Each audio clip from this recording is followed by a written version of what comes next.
that's all for this video. Let's continue to crack down on cheating to protect our fair gaming environment. See you next time.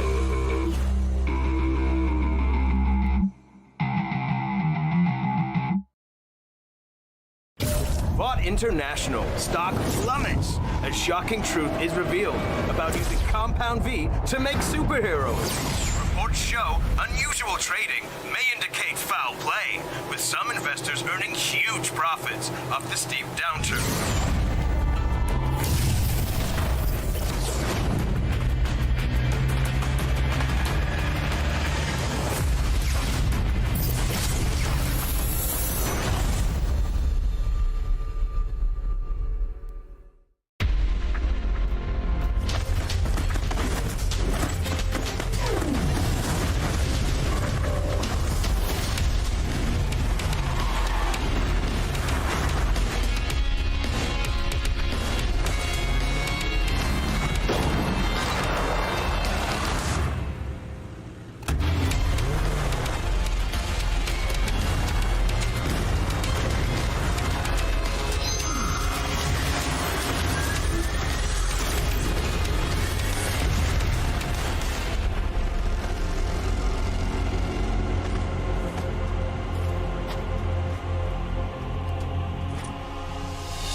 A string of horrifying murders are plaguing New York City.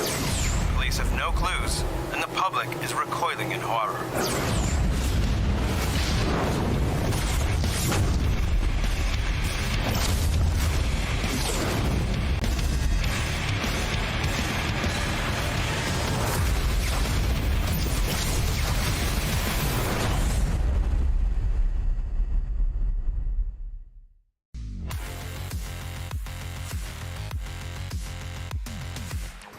What's up, Doc?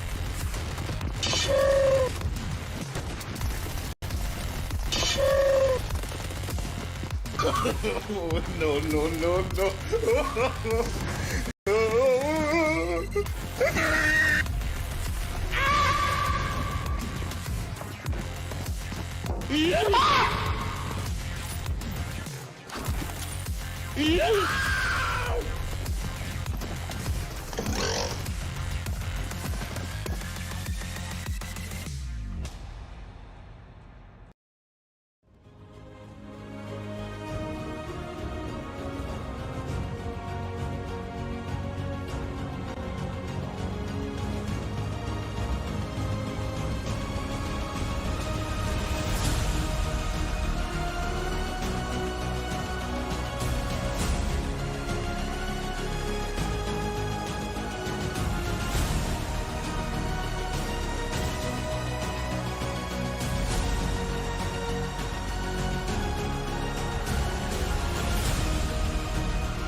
What's up, guys? Welcome back. It is time for us to get right into our second day of the Cinco de Mayo June edition, right? Yesterday, we had a really spicy day with the teams stepping out onto the arena bringing in a pretty exciting engagement all the way across. But of course, as per usual, I am not alone. I am accompanied by Red Eyes. How are you doing today, bud? Oh, every day's a holiday, buddy, but today is especially good because we're going to be getting into, I guess, 6 rounds of action, mayhem, and strategy today, and I cannot wait. If today is anything like yesterday was, it's going to be a blowout. Oh, yes. Oh, yes. And of course, yesterday, so we had 8 rounds happening yesterday. For today, we have 2 teams not participating, so that means that we are going to be looking at a little bit less action. But of course, speaking about the action, first up, we've got the Toxic Wolves going up against Virtue Inc.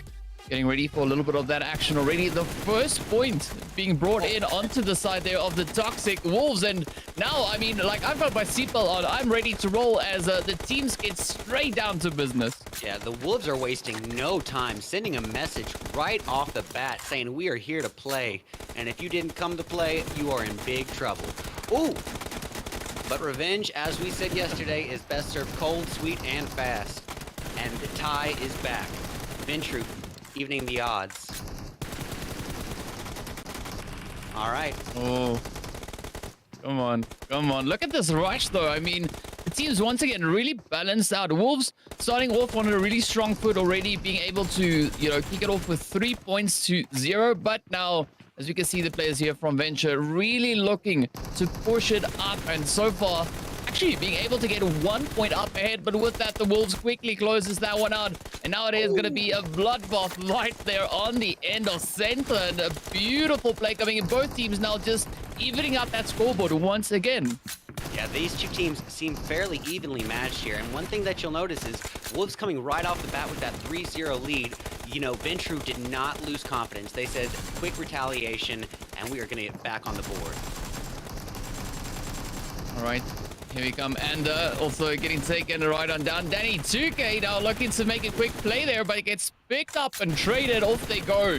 The teams being very much even all the way across, and this is going to be once again one of those really hairy engagements. Yeah, I think we are in for a close, knit battle, at least for the first half. What is going to be interesting to see is if one of these teams gets that 3-4 point gap from the other, if that does despair the confidence of the other team. Because right now, these 2 teams are neck and neck, right at each other's toes. It could be anybody's game.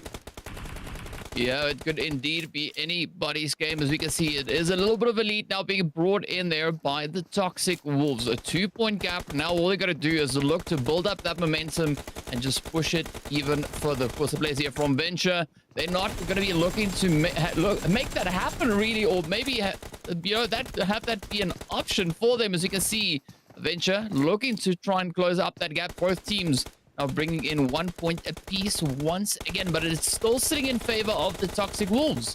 Yeah, what I mean, I'm curious to see, DK, is if Toxic Wolves or Ventru does get that 5 point, 6 point gap, you know, desperance, are they going to change up tactics? Are they going to start doing what we saw a little bit more of yesterday, getting that point gain and then trying to hold back and make the, you know, lesser team kind of push out into the open? That's what I'm expecting, but we'll have to see it shortly enough. The Wolves will be doing it fairly soon if they get maybe 2 more points, 3 more points on the board. Yeah, already the Wolves being pretty much halfway there. So now having to try and hold on to this beautiful trade that they've got. I mean, we got Ventru having the lead, then losing it. The Wolves coming up as well. A very similar kind of situation. And now only 1 point separating these 2 teams. You can see Pantera keeping a very tight position here. Just playing the third party peeking here, looking for a bit of an opportunity, but it is going to be also the Puppy Hitman to now just reach through the window, trying to get all the way across onto Ventru.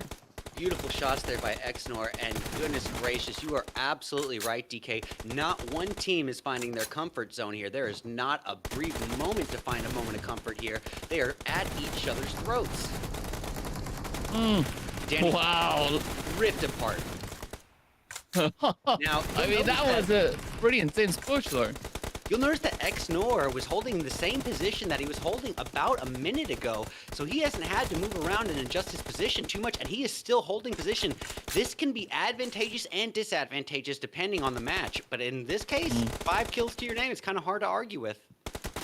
Yep, yeah, I have to agree with you on that one. But of course now, I mean, the team's just closing it up even more. Ventru now just being right there on par with the Toxic Wolves. This is once again a very tough play across the board. 5 minutes or so now remains on the clock. We're nearly at that halfway point, at least with regards to what the timer says. But it is still a very contentious play coming in from both sides. They need 2K just keeping that position behind the container, looking for a bit of an opening, looking to see if they can reach all the way across. But I'm liking this position coming in here from the side of Third. I don't know how to pronounce that. It doesn't make sense. It blows my mind a little bit. But of course, Pantera also now on the opposite end, keeping a very watchful eye on their right-hand side play. Yeah, you're noticing that both teams are now starting to play a little bit more reserved here, a little bit more cautiously. This is going to be something that I'm noticing is this is a lot like our first match from yesterday between Intense Game and People Ruthless. Those two teams at each other's throat in a fast-paced altercation, same as we're seeing today. We are wasting no time right off the bat getting into the action. Yep, and of course, that's kind of what we expected to see moving up in towards these TDMs. The team's really trying to be as dynamic as they possibly can. But with that, Ventry now having a 4-point lead, as we do see another point coming in on the side there of the Toxic Wolves, now closing that gap back on towards 3. But this is where Ventry now has a little bit of the upper hand. All they got to do now is try and play this strategically and have the players from the Toxic Wolves potentially rotating up in and towards them. Will that be the case? We don't know. We'll have to wait and see. But with that, it is going to be the Toxic Wolves now in really hot pursuit. Yeah, absolutely. And you do bring up a great point, DK. It really isn't surprising that we're seeing this level of competition, especially when you consider the structure of this event. We started off with over 500 teams, and just in between the semifinals up to the semifinals, we narrowed it down to 32 teams. That is 32 from 500. You are dealing with the best of the best, the cream of the crop. So it is not really that surprising that these two teams are this evenly matched. Yeah, I mean, we saw a lot of that coming through yesterday as well, right? A very even kind of balanced arena between all these teams yesterday. So it was very, very tough for any teams to get a major lead going on that. But of course, as we can see once again, right, Toxic Wolves, Ventru really making it so challenging for each other. But it is at this point, Ventru holding on to a 2-point lead, and they only need to lock in 4 more points to pick up this match point. Yeah, this is, oh, but gosh, they are so close. Neither team is feeling that the end. I mean, neither team is tasting the chicken on the tip of their tongue just yet. It is all up in the air. I have no predictions. This is anyone's game. Ventru is able to keep that 1 point ahead, but for every time they do, the Wolves keep coming back. Oh, yes, they just come whooping around the corner. Yes, 39-39. Oh, I mean, this is like a little bit of deja vu that we saw just yesterday, but this now could maybe be CDO reaching all the way across, potentially bringing in that final devastating blow to lock in that match point. But also, this could be turning into a little bit of a standoff, as we can see Psych now just trying to psych themselves out, trying to get into a good position to potentially trying to reach across. But I mean, this is, again, a really tough play for both teams. Yeah, you know, nobody is saying a word. You could hear a pin drop as all players hold their breath, as one player making any mistake costs it, and there it is. Yeah, definitely a different outcome to what we saw just yesterday with our beautiful 39-39 match we had coming in there. But a good play across the board either which way, and you know, a very contentious run. That first round looking absolutely beautiful, but of course now we need to see what the teams are going to be bringing in moving into that second round, right? Are they going to look to potentially close it out? As we know, this match went over to the players, I believe, from the Ventru side, if I'm not mistaken. So again, a really evenly matched up, you know, two teams stepping out on that field. So it is still, a possible play for the Toxic Wolves to come in, pick up that match point, and then we could potentially be moving into that third round.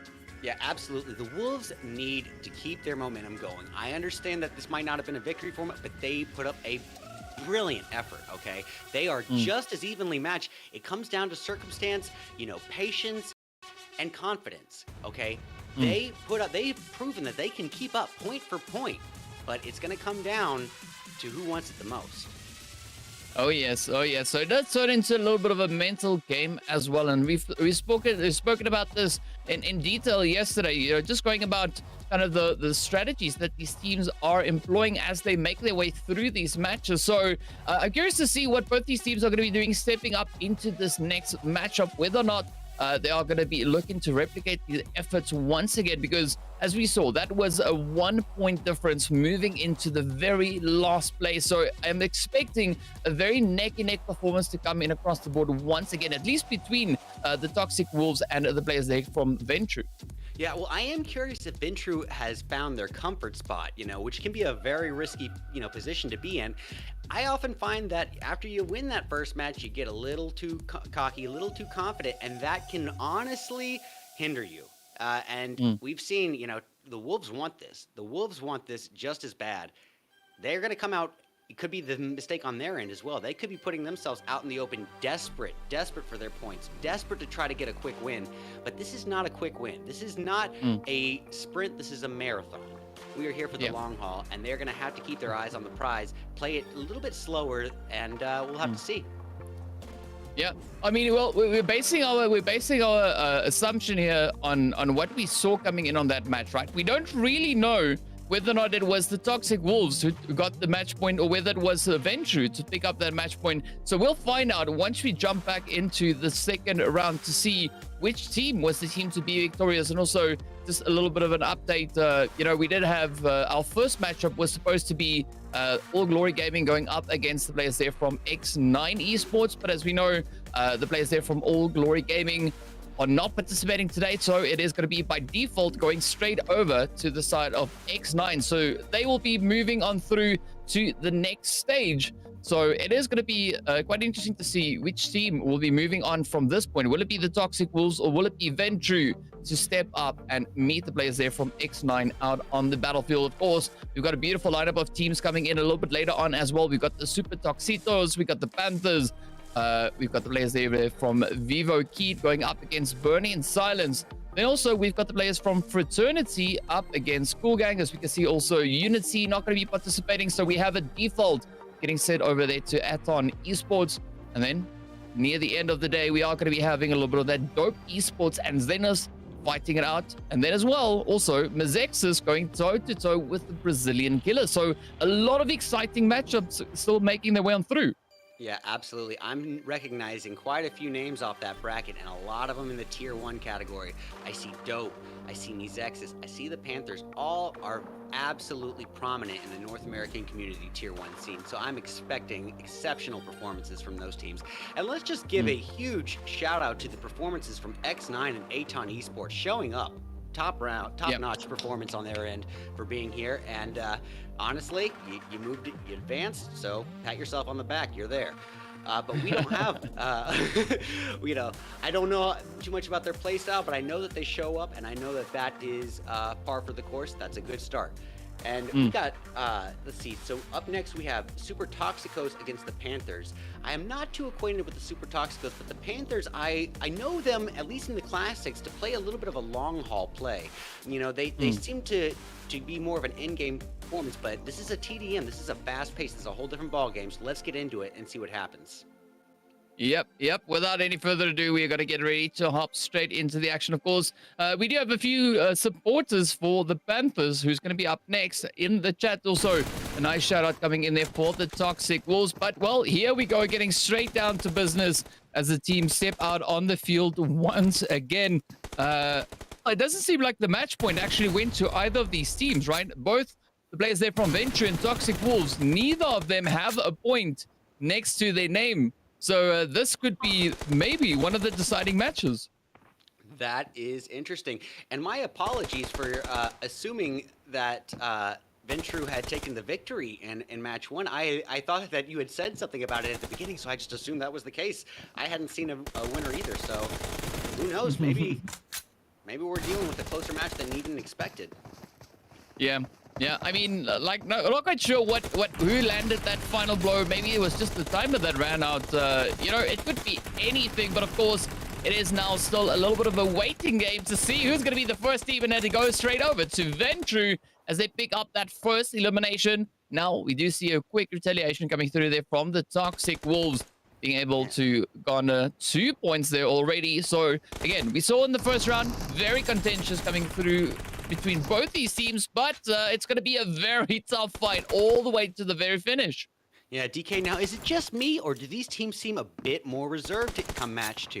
I think we had the first point on the board in the first 3-4 seconds, and that point was tied up in a matter of no time. These guys both only have 2 kills on the board. At this point, I think that they are playing a little bit more cautiously, and that seems to be a trend that we've been seeing throughout the entirety of this tournament.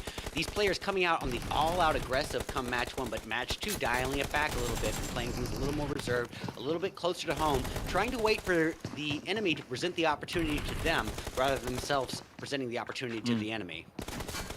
Yeah, that's definitely a kind of strategy that we've been seeing being, played by these teams. But again, now, it does seem like both the players here from Ventru and Toxic Wolves, right, are looking for a little bit of an opening. They're not hanging back too passively. They are advancing forward, but not at such an aggressive pace as we saw in that first round, right? So they definitely have dialed it back, but I wouldn't go as far as to say that they are taking a more passive approach. I mean, it is still very much neck and neck. Both teams sitting on 2 points apiece. If we look back to that first match, it was an entirely different situation. And with that, it is going to be Poppy Hitman picking up a beautiful position there. And now we have one, and now also trying to sneak up around, of course, evening out those balls once again.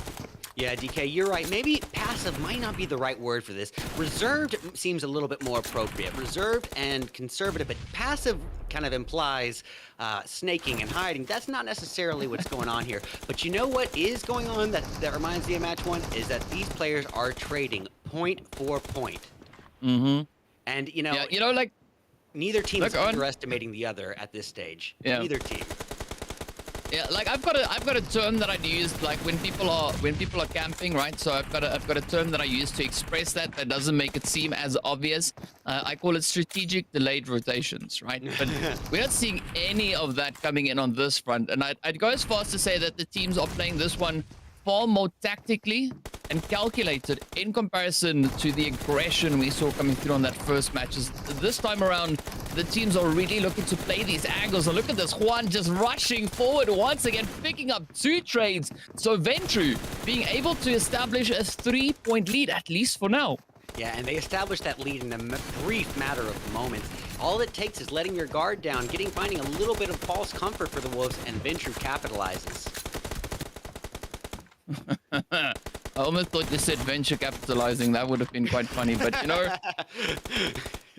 it's venture capitalization, right? That's what we've got. It sounds so similar, but of course now it's still a little bit of a standoff coming in between both these teams. It is going to be the Toxic Wolves now just looking to close up the gap, catching up, putting them back on even ground once again. And oh, look at that though. Beautiful. With a beautiful spray down. And what I think it kind of boils down to is both teams came in here very confidently, and they both came out on the all-out aggressive. But what they found is they were a bit more evenly matched than they were expecting, and so neither team has necessarily lost confidence, but they are making sure not to underestimate their opponent in this case. Oh, Pantera just wrecked apart, and the Wolves reestablishing a lead. Yep, here we go. Oh, look at that spray, though. Beautiful hit coming through there from 3ND. Now just reaching across, securing that point. But now, of course, it is going to be XNOR trying to find that play. 3ND pushing up again. Pantera really cautious on that angle. Both teams now back again on even ground. There's going to be Ander holding the position, but of course a lot of fighting breaking out in that center position. A slow steady advance coming through from Ventru, but Pantera tries to pick up the trade, does land a few of those blows, but out comes the rush. Pantera super low. Oh, let's see. Oh, down they go. Pantera now on the off angle. Now, of course, was Ander getting traded off, but we did see 3ND also now getting sent back to the spawn. Yeah, it seems like Pantera and Poppy Hitman are having a little bit trouble carrying the weight, their weight at least so far for the team. It looks like Her is putting up boasting at least half the kills for the team. So they are going to need to ride a little bit more on the Her right now, unless Poppy Hitman and Pantera can up their performance. Yeah, well, we'll have to wait to see whether or not that is going to come to fruition. But of course, for the meantime, it is going to be Puppy Hitman stepping out, just picking up 2 more points. It is still very much neck and neck. But with that, another hit coming onto Juan there as they too go down. There's now a 3-point lead in favor of the Toxic Wolves. And there's going to be Psych and the rest of the team now just looking to play these positions. Don't want to get themselves exposed. They don't want to hand that match point over. Of course, a beautiful hit coming through onto with Puppy Hitman, just spotting up that hit. And let's see whether or not actually the players here from Venture will be able to apply enough pressure now to get onto those 3 additional points. Yeah, and it looks like both teams have, we got Psych and Noor, opposite teams, but are exercising and implementing the same strategy, holding back behind the log cabin thing, I guess whatever you call it, the log stack, and holding position. They haven't really found much reason to relocate. They're getting their kills from that position, you know, and they have a decent amount of cover, so if it ain't broke, don't fix it.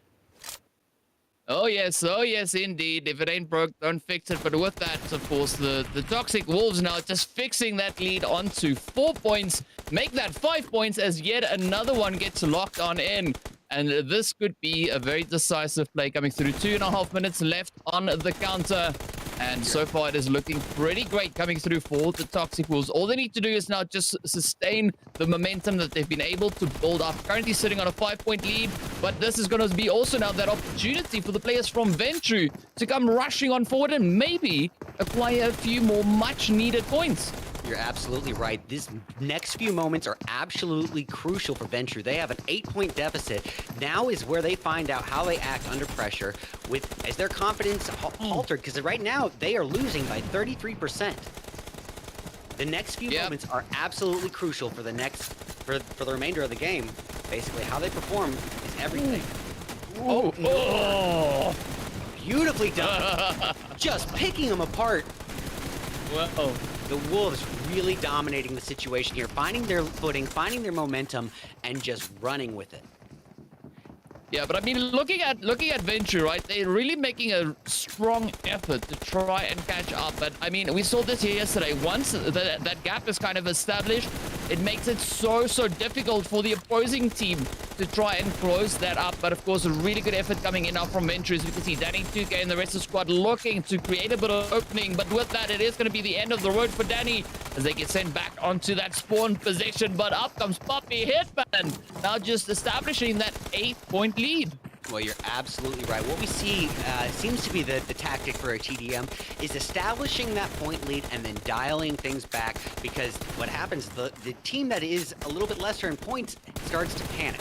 They panic and they put themselves into undesirable situations, and that is exactly what Toxic Wolves wants right now. Well, so far it does seem like they've really dialed this one in now. Just asserting that 7-point lead. All they got to do is just hold strong, pushing it up onto 30 more seconds left on the clock. Are they going to try and push it all the way for the 40-pointer? Or are they going to settle with just maintaining the lead that they've got? As we can see, we've now been pushed back out onto a beautiful 8-point lead. Once again, those numbers keep on changing, but the lead stays in point. Up comes Danny 2K looking for a little bit of an opening, looking to see if he can create a bit of an advantage point to play from. But it is going to be a really tough dance around the concrete as that point comes through. Venture does pick up the point. Let's see whether or not they'll be able to catch up. Hot pursuit. Up they come. 4 points there for the Wolves. And with that, we run out of time. And it is a beautiful victory going out onto the Toxic Wolves. You know, well, while Venture was not able to pull this one out of the hat, let's give credit to Juan G. I don't think we brought him up throughout the entirety of that match, but the boy put up 10 kills of the team's 30, carrying, 33% of the team's weight on his shoulders alone. I think he led the entire board in kills. So while they might not have taken the dub, a huge pat on Juan's back. Yeah. You gotta do what Juan's got to do what Juan's got to do to try and bring in a strong performance, and hopefully we could maybe see a bit of a bounce back coming in, but it is going to be a pretty tough play to make, as we did see both teams finishing strong on even ground on that first round. Coming into the second one, of course, we did have a beautiful victory then for Ventru, but now moving into that third one, that is where things are going to be a little bit more on the tough side. Sorry, I meant to say the Toxic Wolves, but it's going to be a pretty tough play either way, right? Again, a very contentious approach coming in from both teams, a lot more calculated playing as we did see in that second round, but this third one is going to be the one to see what these teams are going to be looking to bring into this final rush. It could swing either both ways, right? We could either see a super aggressive approach coming in, or again, a lot of that more positional play coming in from the players. You are 100% right. I couldn't agree more. I was actually about to say something pretty identical to that. You know, my expectation is that we're not going to see the all-out aggression. We might, but I am expecting a bit more reservation and a bit more hesitancy on both teams, just from what we've seen from yesterday. Now, all-out aggression would be beautiful, but I think we already saw that in match one when the teams weren't expecting that even of a match from the other. I think come this match, we're going to see both teams really not underestimating the other and giving them where credit is due. Both teams are putting up phenomenal performances. Yeah. I mean, they're really making it super sweaty. We can see, like, you've come prepared for the sweaty action today, right? Like, I wish I could say the same, but it's winter, so, you know, hence the nice little necktie that I'm wearing. I'll call this a necktie. It's not, but, you know, it's tied around my neck, so it's a necktie, you know, whatever, it works. But you know, I'm pretty excited to see what the teams are going to be bringing in on this third round, as it's going to be a lot of excitement. Of course, right after that, we are going to be having the Super Toxitos coming in alongside the Panthers. So I'm pretty sure the viewers are going to be quite stoked to see what the Panthers are going to be bringing out onto the battlefield. But I mean, even yesterday, we were talking about the players there from K9 Esports and Mosatos, right? Yeah, and K19, based on what we've seen happening over on Classic side, K19 tends to be a little bit of a stronger performing team, right? They've also been playing in the PMPL, so they have a lot more of that experience. But as I then also said yesterday, moving into TDMs, right? All of that kind of goes out the door because it's an entirely different format, right? It works completely differently, and it actually allows for teams that have not necessarily been able to get that experience from playing in the big competitive scenes over on the Classic side, the Battle Royale, and now to step up and just, you know, just perform like absolute monsters. Yeah, well, you know, one thing that I had to learn the hard way yesterday is that Classics are no indicator of how you're going to perform in a high-paced TDM where you can respawn as much as needed. But let's waste no time. Let's go ahead and get into it. Yep, hopping straight into the next one. Let's see where we're going. And of course, it is going to be that last one to see. This is the deciding match between the Toxic Wolves and Ventru. Both teams already sitting on that match point. So it's come down to the wire. As well, we have got Pantera already just exploring the options, getting themselves into position. But again, a lot more of that calculated positional play coming through, it seems. And that is to be predicted, I think. It's what I would do in that position. I would be a little bit more nervous. And this is actually a great match. This last match is the one I say we should pay the most attention to, because this is how both teams are going to act under extreme pressure. All the heat is on them, and it all boils down to who just wants it the most. Oh yes, and I mean, there's no better indicator as to you know what someone's made of other than putting them under pressure, putting them under stress to see how they cope with all that on their shoulders. And of course, it is going to be Juan G again, looking for a little bit of an opening. Did find that first trade. It is now 2 points in favor of Ventru, but let's see whether or not Ventru is going to dare potentially try to push this. I mean, like ideally, Ventru could now just hold on, right? Because all they got to do is just make sure that they are able to maintain that lead and not let any unnecessary points go over to the side there of the Toxic Wolves. Well, you're absolutely right. It's a mental game at this point. It's not necessarily about how much you're winning by all the time. Sometimes the fact that you're winning alone can be enough. And then you play the mental game. As long as Ventru can hold on to that, 1-2 point gap, then it's all about maintaining from there. Now, my curiosity is if we're Quan G, who came out thirsty for blood last match, if his team can kind of get on board with his momentum come this round, then we might be seeing an entirely different Ventru. Yeah, we could, right? But I'm also looking at Papi, Hitman, and Pantera sneaking up on the opposite end, right? I mean, those two, they are just such a formidable force. We did see them really just dialing it in, right? And I'm curious to see what they're going to be doing as they now get ready to push. A quick play coming in here from Xnor, just holding up that side, picking up the trade, and with that, it is going to be another point getting awarded onto the side there of Ventru. Yeah, it does seem like repetition is the ticket here for Nor, as he is kind of repeating just last match's play, holding position behind the logs, and he's got the cover he needs. He's just waiting for the enemies to present that position to him, and it seems to be working out all right as he boasts 2 of the 3 kills. Or pardon me, 1 kill. Yep. You know what? It's just numbers at the end of the day. So, you know, who knows, right? It could still swing either which way. But of course, as we look to see what the players are going to be doing, it's going to be a slow, steady wait now.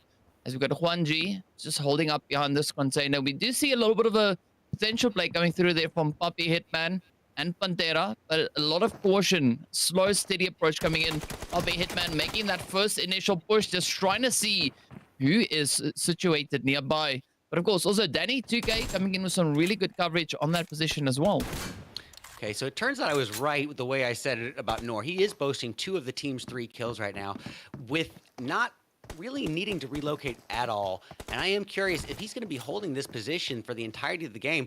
How are the Wolves going to react to that? Because that is a pretty predictable play at this point. If you can predict where he's going to be, then he's ultimately can be rendered inefficient if you just avoid that area. That's a very possible play to come on through, but of course, you know, we don't know which way it is going to swing. It is a much slower pace match this time around, but with that, it is going to be Danny 2K to pick up the point. With that, Juan G also gets taken right on down. So things does look a little bit more on the hopeful side for the Toxic Wolves, as they are able to bring in yet another point, but still that 2-point deficit swinging in favor of Ventru. And now at some point, you know, someone has to try and kind of budge and just rush their way forward to try and just get a few additional points locked in. Well, what's going to happen come in-game is if there is still that kind of deficit, that gap in points, then the losing team has no choice. They have to put themselves out in that vulnerable position or the game is over. You don't necessarily need to reach 40 points. All you have to do is be in the lead come the time that clock runs out. Yeah, well, 100%, right? So, I mean, a 2-point lead, I guess there's nothing wrong with the 2-point lead. But, you know, this is a little bit of a tough position, tough play to be making. Potentially, maybe the Toxic Wolves could try to just reach and maybe pick up 3 more, you know, just to get themselves 1 point ahead. But I'm expecting a big backlash coming through there from the side of Ventru. But again, it is going to be Pantera and the rest of the squad now looking for the opening. It is going to be 3ND and a little bit of a less favorable position. But of course, it is going to also then be Juan G holding steady in his position. Yeah, it does seem like Ventru is finding their comfort zone here. They are realizing that just by holding position, by waiting back and exercising a little bit of patience, the opportunities seem to come to them. And unfortunately for Toxic Wolves, they cannot really do much to account for that until they establish a tie, or at least a tie, maybe a slight lead. Oh. Well, they're making progress. 2 points is not that big of a gap. That can change in a matter of seconds. But Ventru not giving them that luxury. Yeah, I mean, you were talking about it changing in a matter of seconds, and that is exactly what happened, right? Case in point, it was a 2-point lead, changed up to a 3-point lead. But again, right, just under 4 minutes remaining on the clock. You can see Papi Hitman trying relentlessly to get that spray on through. Causes quite a bit of damage on towards Kaynor, but not quite sure what is going to be happening. We do have that health regen coming in as well. Absolutely. You know, this is honestly one of the closer matches that we have seen over the past 2 days. The battlefield is literally drenched in sweat right now. But Ventru really coming back as that underdog story. They lost the first match, coming in for the second, and now they are out for blood come this tiebreaker. Yeah, and this is legitimately a tie break, as we can see. 3-point difference coming in once again. I mean, Toxic Wolves having a rather uncomfortable gap to try and close up here. We do see Juan G also just repositioning a little bit further back, just trying to hold off that angle, looking to see what is going to be happening. But I'm also liking that approach coming through there from Kanor and Danny 2K. A beautiful 2-2 split coming in, as we can see, in favor of the players there from Ventru. But up comes that rush. Pantera and Puppy hit that, look for a bit of an opening, but 3ND just reaches on down, and with that stops them in their tracks, picks up a second. And this is what I was talking about. Ventru really finding their footing here. They have kind of found what works here in this situation, and now the pressure is just mounting and mounting for the Wolves, and they are starting to act a little bit hesitantly, or pardon me, a little bit hectically. A little premature move here happening, and they're suffering for it. This is where the pressure really mounts, as Ventru literally triples the Wolves' score. Yeah, really a great play coming in there from Ventru. I mean, now pushing it even further. So we can see 9 points on the board. All right, so 3ND, of course, has run out of ammo. Yeah. The quickest way to reload. Oh, but now this could be a little bit of an opportunity for the Toxic Wolves to come forward and breach it up, as we see those points now starting to rake on in. A quick response coming through there from Danny 2K, just trying to keep up the pressure. It is going to be 3ND getting traded, 7-point difference coming in. But let's see whether or not the Toxic Wolves will actually be able to get this rush situated. Yeah, you know, you got to give credit to the Wolves. They are trying their best to reestablish themselves, but you can literally see the impact that confidence is playing here. These two teams could not have been more evenly matched come round one. They could not have been more neck and neck, and we are seeing an entirely different situation come match 3. As Ventru doubles the Wolves' score. Ventru really, at this point, they have found their comfort zone, and they don't need to be on the all-out aggressive at this stage. All they really need to do is hang back and just let the Wolves do what the Wolves have no choice but to do, and put themselves out there. The Wolves have no choice but to pull out all-out aggression, or they have no shot at this from this point on. Yeah. Oh, but they have to really try so hard. 40 seconds left on the clock. It does seem like it is swinging in favor of the players there from Ventru as they pick up yet another trade. Sake getting taken on down as well. It is now pushed all the way up to a 10-point lead, and not quite sure whether or not the players here from the Toxic Wolves will be able to close that gap up. Meanwhile, it is going to be a very comfortable play coming through here for Ventru, as there's now a 12-point lead working in their favor. All they're going to do is just hang on and ensure that they do not get traded up necessarily for the next few seconds. But even if that was to happen, they're not going to be able to close the gap. And, you know, the Toxic Wolves, they are now at a loss at the point. Is awarded over on towards Ventru, picking up a beautiful run, and with that, their second match point as well. Yeah, absolutely. As I said, time and time again, when you're dealing with TDMs, gameplay that's this fast, this aggressive, confidence is everything. And Ventru just so happened to be the one to maintain that confidence. In this case, the Wolves absolutely proved that they are a team that is very, very capable of hanging in there with them. But when circumstances mount up against you, the pressure adds on to you, and it can be a whole different ball game from there on out. Yeah, 100% agree with you on that one. But again, you know, it was quite a bit of a dynamic change that we have moving through these 3 rounds, right? The first one, a super balanced, the teams actually finishing off really close with a 39 rather to 40-point match, right? Moving into that second one, that is where we saw the players from the Toxic Wolves really looking to bounce back, bring in such a strong match. But this third one, the pace slowed down all the way down up to those very last few minutes. In that 3-minute period we had moving to the very end, that is where we have the players from Ventru stepping up, just dialing up that aggression and coming in with a little bit of that shock and awe approach as well, just to kind of overwhelm the players coming through there from the Toxic Wolves. Well, absolutely. You know, once you established, I think, you know, this was a neck and neck fight up until that 5 or 6 point gap was established. And then we saw a different Ventru. We saw him hanging back and say, all right, we've been the all out aggressors. We don't need that anymore. We've got our cushioning. Let them make the mistakes. We've got our comfort zone. And ultimately, they put out some wolf traps, and now the wolves had to go away with their tail tucked between their legs. Bad dad it's joke unfortunate. of the day.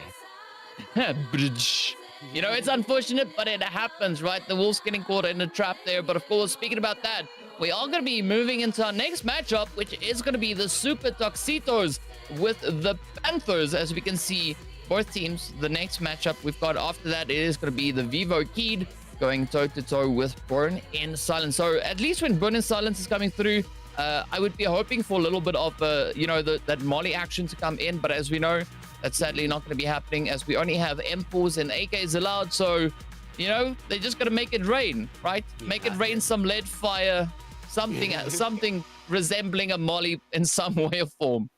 Well, absolutely. And if yesterday has taught me anything, as you've said, is that this is a different ball game from Classics. We came in to the K19 Masato's altercation with majority of people just expecting K19 to pull an all-out slaughterhouse yesterday. That is not what happened. Masato's came out and demolished. This is going to be, you know, the reason that I am not putting all my eggs in the Panthers basket come this go around.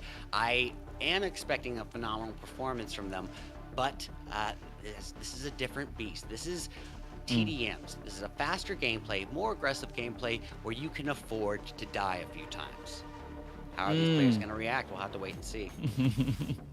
I mean, like we've seen players really get sent back to that respawn many a times before. So, you know, it does allow them a great approach, as you said, right? You can really afford to be a lot more bolder moving through and just keep on, you know, rushing forward wave after wave after wave. So it is going to be interesting to see what kind of dynamic or approach Super Tuxedos and the Panthers are going to be bringing out on that battlefield. Of course, we've already seen quite a bit of love coming out there for the Panthers, not only today, but also yesterday in the chat. So again, I'd love to hear what the viewers are thinking, right? Who do they think is going to be taking the 2 dubs, bringing in those 2 match points? Will it be Super Tuxedos, or are you sticking to your guns and saying it'll be the Panthers? If I had to stick to my guns, I would have to just go with what I know. I know the Panthers. I am not as familiar with Super Toxicos, but I am looking forward to finding out. And here we go. No time to waste. Yep. Getting straight down to business. The Super Toxicos, you can see a beautiful nuclear sign there. So they're really just trying to emphasize the toxicity on that front. You know, there's probably something in the mag that they've got locked in that makes them so toxic. But let's see what they've got as they step out onto the arena. Well, this is a little bit of a slower start already than we had last match. First, Panthers already establishing a 2-point lead in a matter of 2 seconds. Ooh, but Super Toxico is not letting him get too comfortable with a quick retaliation, but the Panthers doubling Super Toxicos already. This is going to be a mind game for Super Toxicos, because to start losing desperately in the first few seconds, that is a message. Yeah, I'm not quite sure what the message is, though, hey? Message is we came to play, and if you didn't come guns ablazing, you're in for a big round of trouble. Yeah, I mean, I would have gone for the, you know, we came to party, as it does seem like that is what the Panthers are doing, right? They are just having an absolute blast, stepping up here, picking up trade after trade again, doubling down on the points that we can see coming through here for the Super Toxicos. But of course, look at this. Moso just reaching in almost into their spawn position, and this really does put the players here from Super Toxicos on a little bit of a back foot. Oh, absolutely. And I am noticing multiple styles of gameplay here from the Panthers as Hayuya takes an all-out aggressive approach, just quick rotations everywhere. Moso holding position as well, playing a little bit more reserved, not passively, more reserved and conservative. And it is paying off. Super Toxicos don't know which playstyle to react to, as the Panthers really just look like they're not implementing any serious strategy, just so much as going out and looking for blood. I mean, but this is pretty tough, though. I mean, if we're looking at the approach coming through, yeah, the Panthers, they are making it so tough for the Super Toxicos to get a good kind of play or prediction as to where they're going to be coming from, because they just keep on rushing forward. So you find them on the one spot, then they reposition, then they apply more pressure, they reposition. So it's a continuous spray and move approach that we see, and so far it's working out absolutely phenomenally for the Panthers. Yeah, the Panthers are already almost 75% of the way to the completion of this match with 7.5 minutes left on the clock. This is an absolute bloodbath. They came ready to play, and it's turning into a bully fest. Yeah, it is. I mean, we're not even at the 2-minute mark, and with that, we see an absolute beautiful rush and awe approach coming in here. The Panthers just not backing down. But we do have a few trades at least coming in here for the Super Toxicos, but now I'm afraid it is a little bit on the tough end, as you know, the Panthers, they only need 3 more points to lock in this match point. You're absolutely right. Now, what comes down to Super Toxicos, what are their options? This match is pretty much lost, so let's face the facts. What's most important at this point is Super Toxicos not losing confidence, because with a beatdown like this, it is easy to become discouraged. But you become discouraged even for a single second, and you don't have a chance come round 2. If Super Toxicos want a slight chance at coming back, they need to keep their momentum going, keep their confidence up, and find what didn't work in their strategy and quickly correct. Yeah, I mean, like that's a really tough question to answer. You know, looking at what we just saw coming in here, the Panthers, they are just all over the place. It makes it so difficult to predict where you could be seeing them. I think the only prediction you could make is like, they're probably going to rush you, right? So you got to play a lot more of a calculated approach. And I think that could be something that could potentially work for the Super Toxicos, you know, just staying a little bit more stationary and potentially trying to just fend off the Panthers instead of trying to contest against them out on the arena itself. You're absolutely right. And another thing I'm noticing is that the Super Toxicos find themselves at most vulnerable when they're individualized, when they're spread out from their team, and that's when the Panthers just come in and pick them off one by one. Maybe the right move here is to operate as a 2-2 split, maybe a little bit more as a unit here. But I do agree with you 100%. It seemed like Super Toxicos were a little bit out there in the open, and maybe the trick to this ticket is playing things a little closer to home and a little bit more reserved, holding a position maybe a little bit more stationary, because the Panthers are moving. They are moving and moving quick. So even if you are holding position and waiting for the Panthers to come, you're not going to be waiting long. Yeah, but of course, I mean, like, the Panthers really living up to their name, right? They are pretty much what I would envision if you would ever see a Panther, a legitimate Panther playing PUBG, TDMs, right? This is kind of the approach that I would be expecting to see, because they sneak their way into position, and all they do then from there is just bounce. They are able to, you know, kind of just work on that kind of individualized rotations that you were talking about coming through from the Super Toxicos. You know, so that is their vulnerability. The moment they move out, the Panthers are just there to just say, you know what, thank you so much, brah, you know, with that lock in the point. And it's just a rinse and repeat all the way through. So if Super Toxicos are looking to bring in a bit of a different strategy, it is going to be a really tough play against the super aggression coming in there from the Panthers. Yeah, the Panthers with an all-out lightning technique. Let's see it. It worked amazingly for the first round. Let's see if they can repeat and take another round right here. Let's get into it. Yep, no time to delay as we're getting ready to hop into our second match here. Of course, you see Niza. No, just exploring out a little bit. I'm curious to see definitely whether or not Super Toxicos are going to be taking a little bit more. Not. Yeah, I would have hung back a little bit more. Absolutely, and it looks like whatever the name was, I didn't read it correctly, just pushed right out in the open on their own, just easily picked off, and the Panthers once again in a matter of seconds just establishing a huge lead here. This is not even looking difficult for them. They are making this look easy, and it makes me wonder, are they even IGLing this, or are they just winging it? it's tough to say, right? It is absolutely tough to say, but again, an absolute run-away performance. I mean, the Panthers just absolutely obliterating the players here from Super Toxicos. And I mean, Super Toxicos, they've been able to find at least 2 points so far, but it is a 12-point deficit in favor there of the Panthers. Well, I'm wrong. It's now 14 points, 15 points. Yeah, They just keep on raking in. We only saw one match with a gap like this yesterday, and that was probably between Loops and Master Rush, with Loops just coming in and dominating the playing board. I would argue this is even more of a one-sided show. Mm-hmm. Yeah, I have to agree. I mean, I want to see the Panthers going up against either Loops or... yeah, that's what I want to see. I want to see that matchup. Yeah, absolutely. I think no matter if it's between Loops, GKS, or the Panthers, those three teams are our highest performing aggressors that we've seen so far.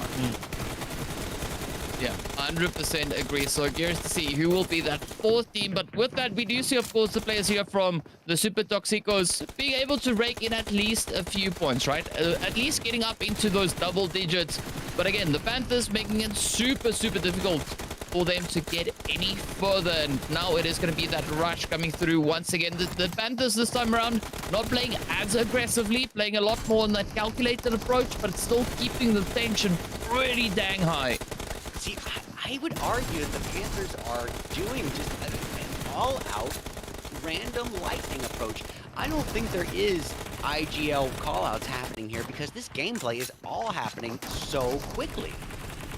I think the Panthers, as strategic as this is just, you know, reflex memory for them at this point. I think they're going all out without much of a plan and just decimating. Well, they are. Great interview for this one.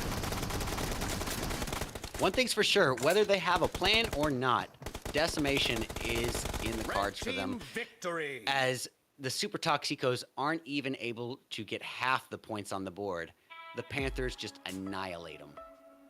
That's a little bit of a sting. I mean, but of course, you know, the Panthers just playing such an aggressive game. Being a little bit on the toxic end towards the Super Toxicos. But you know what? A beautiful play nonetheless. And I definitely want to see the Panthers going up against either GKS or the players there from Loops, as we saw such an aggressive push coming through from them yesterday. But even I would also go as far as to say Mosatos, right? Mosatos was also playing a super aggressive match just yesterday. So, I mean, we've got a few teams that are going to be quite exciting to see whether or not they actually get to the point where they are going to be playing it out against each other. Super contentious plays coming through. But of course, with that, it means that, you know, the match points all go in favor of the Panthers for this one. So next up, we are going to be having players there from Vivo Keyed, as we can see on the standings, going toe-to-toe with Burn in Silence. And after that, we only have 3 more matchups to come. Yeah, absolutely. Now, the Panthers were able to turn Super Toxicos into some Meow Mix, but I am curious to see how the Panthers were to go up against a team like Loops. That is where the all-out aggression would play out on both ends. Neither team holding back, going for absolute warfare. I think that would be the fastest match that we would see on the board, and neither team would necessarily establish much of a lead. I just think that those teams would play so aggressively that it would be a 3-4 minute match tops. That would be intense. Yeah, I honestly don't think it would go past 5 minutes at all, right? It is going to be decided super quickly as well, I mean, it's going to be a super aggressive match, right? I think it's going to be contentious all the way through. It could maybe be like a 39-40 match once again. Who knows, right? All we can do is speculate at this point in time. The closer we're going to get to that excitement is going to be that that engagement between Loops and GKS a little bit later on. Not today, of course. But now, next up, we are going to be looking onto, as we said before, Vivo Keyed and the players there from Burn in Silence. So again, love to hear what the viewers are thinking. Who are you rooting for? As we did see an absolute runaway coming through, but of course, a big shout out already coming in for the players there from Vivo Keyed in the chat. Nina said, #GoVK. So I'm assuming that's who it's for, because it's the only one that makes sense on that board. But of course, now all that's left to see is what Vivo Keyed are going to be bringing out on the field. Now, if I remember Burn in Silence from my own event, I believe that they were one of the more tactical, higher tier 2 rising teams up and coming. Now, they were absolutely thriving on utilities, but that is not going to help them in a TDM where nades aren't allowed. So I am curious to see how they're going to react in a situation like this. Yeah, it is going to be exciting to see. And of course, speaking about exciting, just a quick review of what we had coming through between the Toxic Wolves and Ventru in their matchup, as we did see that first one being super contentious. I mean, 36, 36, 36, 37, pushing all the way to that very end where it was a 39-40 finish. Of course, the second match, as we know, went in favor of the players there from the Toxic Wolves. But again, some really tough performances right out of the gate once again. Yeah.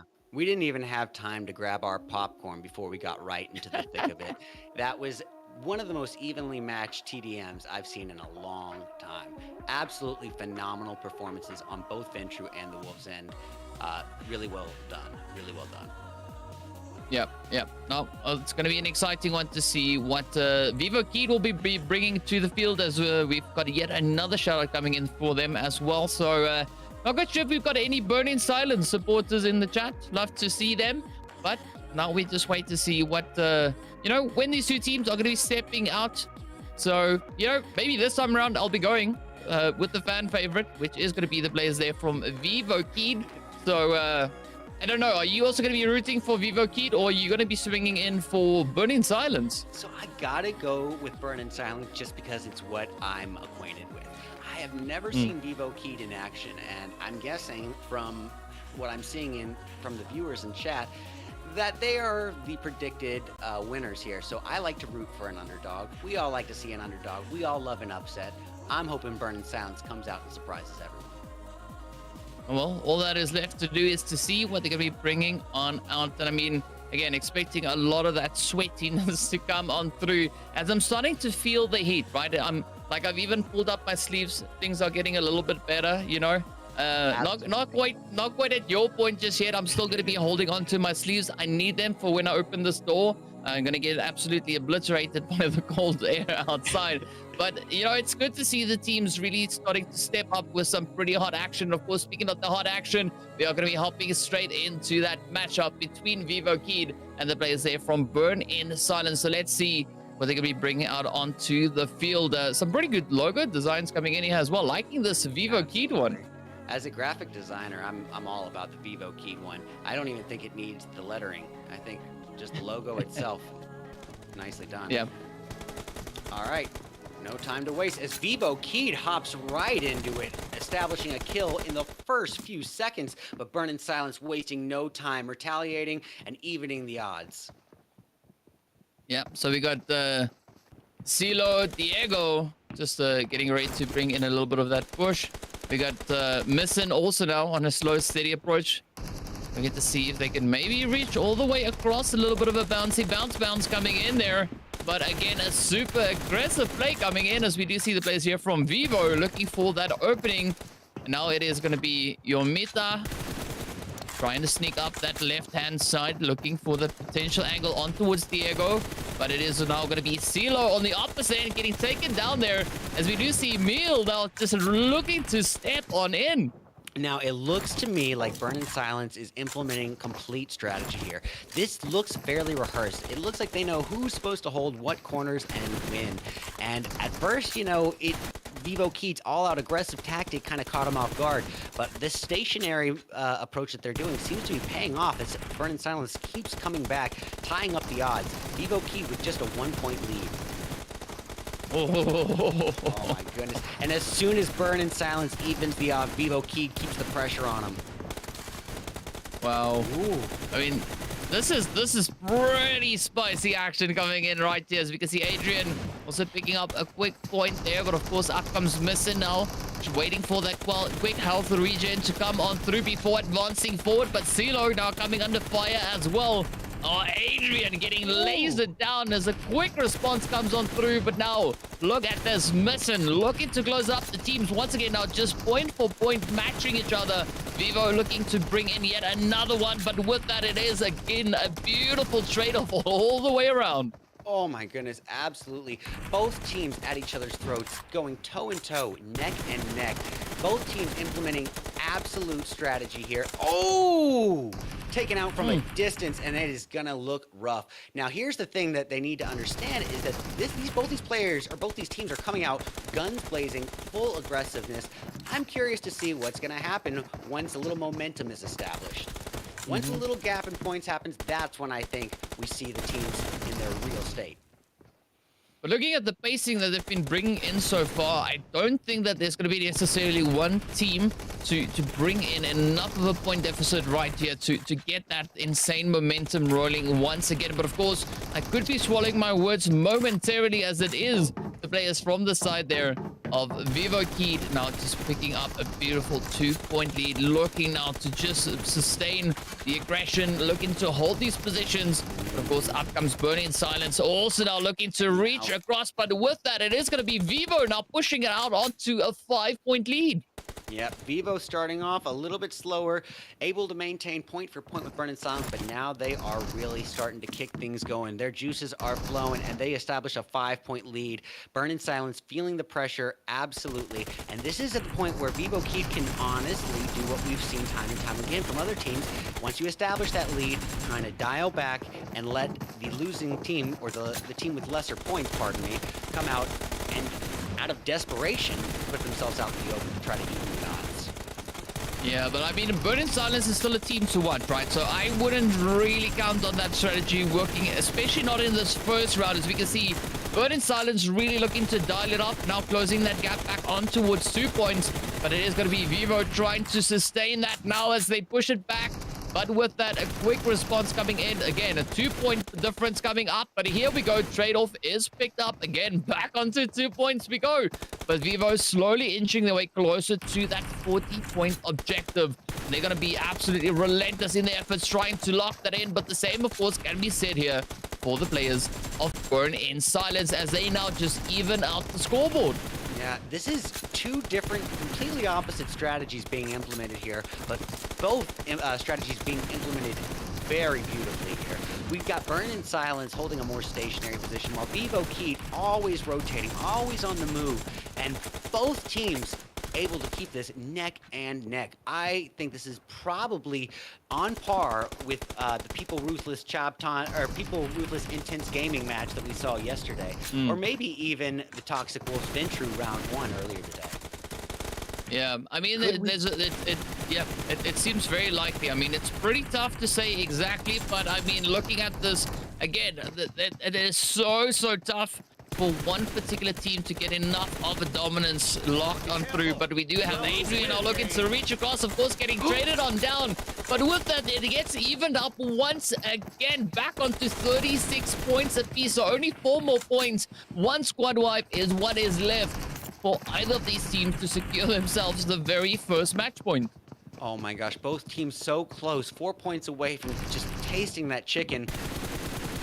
Who wants it the most at this point? It seems like Burning Silence is coming up with a heavy endgame, but for every point that they are able to put down, Vivo Keat has a retaliatory kill. Oh boy. Oh boy. With a 2-point lead, Vivo Keat 1 point away, and it is game, set, match. Beautiful performance by both teams there. Absolutely beautiful performances. Yeah, I mean, that was so great to see Vivo Keat now just stepping up, and, you know, once they got their hands on that lead, they just kept on pushing, prying it further and further open, and with that, they were able, of course, to make the way all the way to the very finish. But a very tough play still coming through from the players there of Burning Silence. So I'm excited to see what that second match is going to have in store for us. But I'm expecting a little bit of a strategy change up coming in once again, right? We've seen this coming through from all the teams. Now, I'm curious whether or not the players from Vivo are going to be taking a little bit more of a calculated approach, you know, maybe looking to see whether or not Burning Silence is going to come rushing forward, or if it's going to be the flip, right? Whether or not Burning Silence is going to sit and wait to see what Vivo is going to be bringing out onto the field. Yeah, well, this is a really important moment for Vivo as well, just because they were able to secure a win, but absolutely just by a hair. Just by a hair. Now, that win, it's a win. As Vin Diesel once said, it doesn't matter whether you win by an inch or a mile, winning's winning. But they cannot, under any circumstance, start underestimating Burn in Silence, because they were at each other's throats, neck and neck, point for point, up until the very end. Beautiful performances. Yeah, so it's going to be a pretty spicy play once again to see what they're going to be bringing out. But that's what I'm liking about this deathmatch kind of format, right? It is so unpredictable. We can't really make too much of a prediction as to what the teams are going to be bringing on through. But as you said before, right, we've whittled it down from over 500 teams participating in the very beginning. Now we're down to our 32 remaining teams, and already yesterday the first 16 teams had the opportunity to duke it out. Today we are stepping out with our last 16 teams already. We've gone through 3 of those matchups, and now as we get ready, it is going to be the players from Vivo Keed picking up the victory here. Oh, all right. So we did see, of course, that nade getting sent out by Burn in Silence. Now, according to the rules, that's a big no-no. So you are only allowed to use the weapons, nothing else, only the M4 and the AK.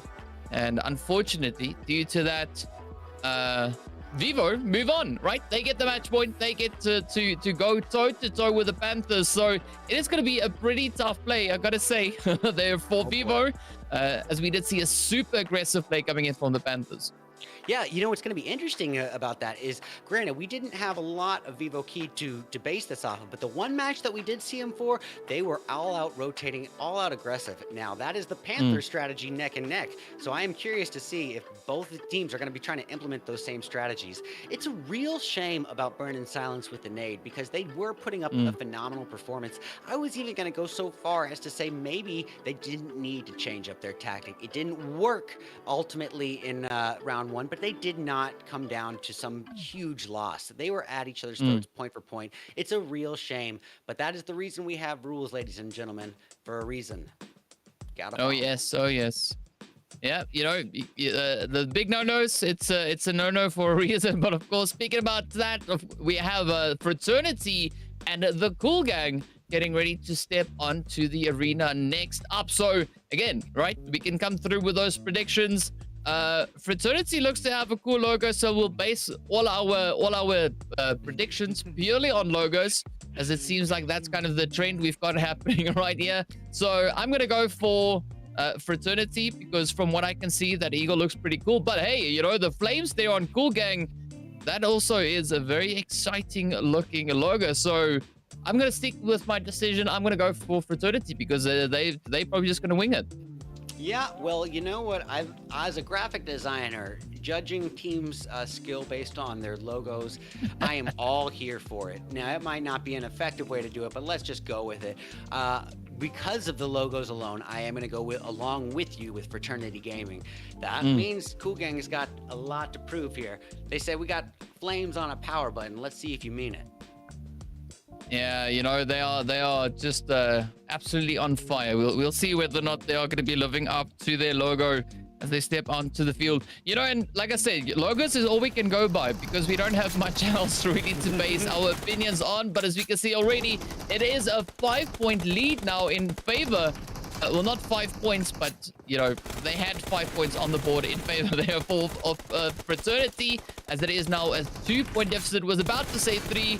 Back to 3 they go as the 8th. Then what? Now back onto 5. Yeah, Fraternity wasting no time, literally doubling the points of Cool Gang. Cool Gang and Fraternity both coming out the gate, guns a-blazing. They had about 10 kills between the two teams already as we had just switched over to them. So they are wasting no time in getting into the action. But Fraternity does seem to have the upper hand here, a little bit more control of the situation. Oh, I mean, we see a super aggressive approach coming in there from Fraternity. All they got to do is just keep that tension as high as they possibly can manage. With that, it is going to be Alan to pick up a beautiful trade there. But up comes Mr. Gabar looking for that hit, and of course does succeed in picking it up. Now, it's back to a 5 points. Here we are.